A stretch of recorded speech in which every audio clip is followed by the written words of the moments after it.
ఏ మనుష్యుడికి మాట్లాడడానికి స్వరపేటిక ఈశ్వరుడిచ్చాడో ఆ స్వరపేటికని చాలా రూపాయి ఖర్చు లేకుండా తేలికగా దొరకడానికి వీలైనటువంటి సుఖస్థానంగా వాడతాడు తప్ప, పాపకర్మలకి ఉపకరణముగా వాడతాడు తప్ప ఉద్ధరణకి హేతువుగా వాడుకోడు.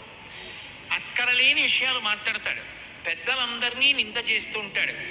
రూపాయి ఖర్చు లేదు, తాను పాడైపోవచ్చు, ఏమీ తోచట్లేదు.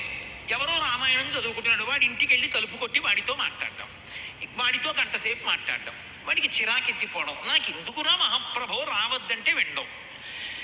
వాడు పాడవుతాడు, ఇంకోడిని పాడు చేస్తాడు. ఒక్క భగవన్నామము వినా ఏదైనా మాట్లాడతాడు. ఈశ్వరుడు ఏమడుగుతాడు? ఒక తీర్పిచ్చే రోజు ఒకటి ఉంటుంది కదా ఎవరి జీవితంలోనైనా. ఏదో 70 ఏళ్ళు బతికాడు, 80 ఏళ్ళు బతికాడు, 90 ఏళ్ళు బతికాడు, లేదా పూర్ణాయుర్దేవం 100 ఏళ్ళు బతికాడు. అయిపోయింది, ఈశ్వరుడి దగ్గర నించున్నాడు. అడుగుతాడు కదా ఆయన, 100 రూపాయలు ఇస్తే ఏమైంది 100 రూపాయలని నేను అడుగుతానా అడగనా నా కొడుకుని? అలా అడుగుతాడు కదా. ఏమిరా నీకు ఇంత ఆయుర్దాయం ఇచ్చాను, ఎన్ని గంటలు భగవన్నామని చెప్పావు? ఏమని చెప్తాడు? ఇప్పటిదాకా అంటే నావి రికార్డ్ చేసిన ప్రసంగాలు 400 గంటలు ఉన్నాయండి అంటే నేను చిన్నబుచ్చుకున్నట్టే.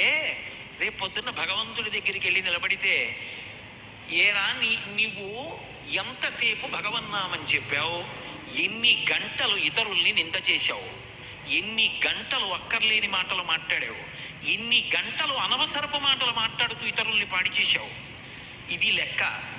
ఎందుకు నీకు మళ్ళీ మనుష్య జన్మ? స్వరపేటిక కదో ఇవ్వాలి మనుష్యుడికి. ఎందుకు నీకు స్వరపేటిక? ఏం ఉపయోగించుకుంటావు? అది నీకేం అక్కర్లేదుగా.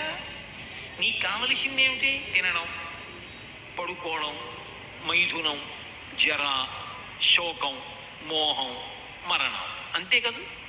కుక్కకు కూడా ఉన్నాయిగా, పిల్లికి కూడా ఉన్నాయిగా. ఎందుకు?